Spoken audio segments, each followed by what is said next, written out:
Bonjour à tous, on se retrouve pour un week-end 100% trotteur du côté de Paris-Vincennes, samedi près du Luxembourg, dimanche près d'Amérique. On est gâtés pour les passionnés, les puristes, que du bon monde au départ de ces belles épreuves qui se dérouleront samedi et dimanche du côté de Paris-Vincennes. Très heureux de vous accueillir comme chaque jour sur ma chaîne YouTube, les lives qui arrivent en perspective samedi soir à partir de 20h45 pour parler des 18 participants au Prix d'Amérique 2026.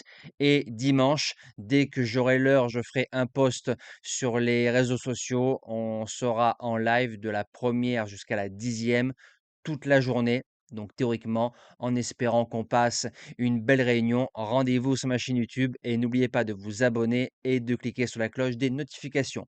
Pourquoi? Ça vous permet d'être au courant dès la mise en ligne des vidéos et des lives instantanément. On va retrouver les résultats d'hier du côté de Cannes-sur-Mer.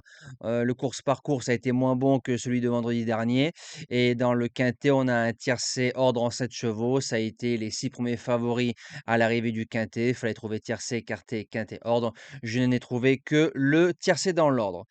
Allez, c'est parti pour la sélection du prix du Luxembourg. Donc, Réunion 1, course 4, départ 15h15, 15 partants, 2100 mètres Autostar. On appelle un peu le prix du Luxembourg le prix de France des ongres. Alors, c'est parti en base gagnante. Le numéro 9, Jingle Dupont. C'est un ongre pur gaucher. Il fait tous les types de parcours. Il est très doué sur les parcours de vitesse. Il a claqué moins de 11 dans le prix de Lille avec le couloir numéro 14. Derrière, un certain Cobra Killer Gar qui était engagé dans le prix du Luxembourg, il n'y est pas. C'est bien pour l'entourage de Jingle Dupont. Quand je vois les chevaux à l'intérieur de Jingle, faut aller jusqu'au numéro 4 pour voir un cheval qui démarre aussi vite que lui, voire mieux. Si on arrive à couper le fromage rapidement avec ensuite des bandeaux et Nicolas Bazir qui en tire la quintessence, je pense que Jingle peut remporter le prestigieux prix du Luxembourg après sa finale du GNT au mois de décembre. En deuxième base, le 12 Working Class Hero. On a eu des ambitions d'être au départ de l'Amérique. C'est un cheval qui a fait sa rentrée gagnante en battant un certain Hubble du Vivier. Hubble derrière qui a fait l'arrivée du GNT deuxième en rendant la distance.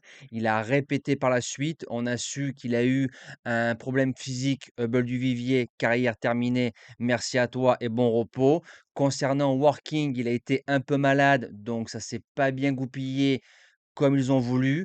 Il a fait cinquième du Belgique, c'était propre. On redescend de catégorie, très fort sur le parcours de vitesse. Je serais très déçu de ne pas le voir au moins dans les trois.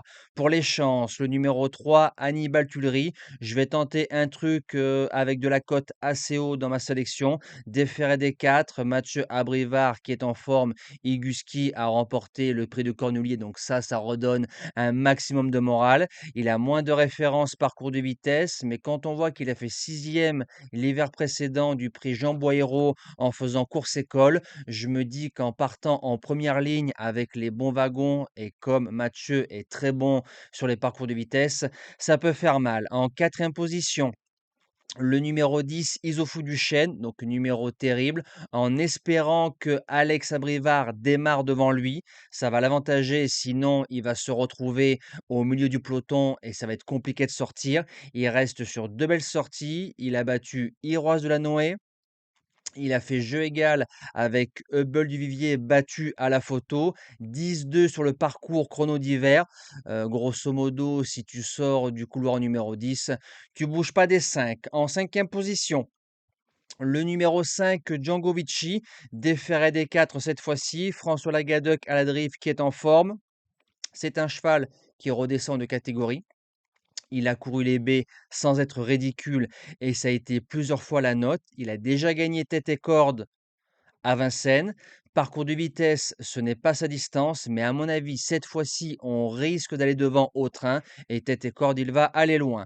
En sixième position, le 8, Gendréen, qui est quatrième de l'épreuve 2025 à Vincennes, le prix du Luxembourg, remporté par INXS Bleu, deuxième Gaspard d'Angis et troisième Oracle Tile.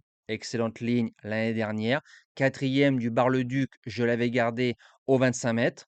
Alors, couloir numéro 8, faudra gérer ça. Léo L'entourage est en forme. Si on arrive à le mettre dans du coton, c'est un cheval qui peut finir 4-5 de cette épreuve. En septième position, le 13, Kika Josselin. C'est le moment de ne pas l'abandonner. Déféré des 4 pour la première fois. Le 1er janvier, rappelez-vous ce que je vous ai dit. Ça m'a donné raison encore une fois. Ne pas aller devant avec la fille de Prodigious. La jument, elle a fini cinquième en rampant. C'est une jument qui a marché 10-2 sur le parcours facilement. Et quand je vois toutes les chances qu'il peut y avoir en deuxième ligne, avec Jean-Philippe Monclin à la drive, s'il se fait ramener, c'est une jument qui peut lutter pour les places 4-5 sans problème dans ce lot. Et je termine avec le 4, Executive EK. Alors peut-être un peu loin pour certains. Il est déféré que des antérieurs. Je pense que s'il avait été déféré des 4, je l'aurais placé beaucoup plus haut. Il est troisième du Marcel Laurent. Il est troisième du Ténor de Beaune. Donc autant vous dire des lots bien supérieurs. Il a gagné en Italie déféré devant. Mais j'aurais été plus chaud déféré des 4. Mais s'il est suffisamment prêt, Executive EK, il prendra une belle place dans ce lot très ouvert, mais très beau au papier. Nous, on se dit à demain pour le Prix d'Amérique 2026. Passez un bon week-end et surtout, allez à l'hippodrome.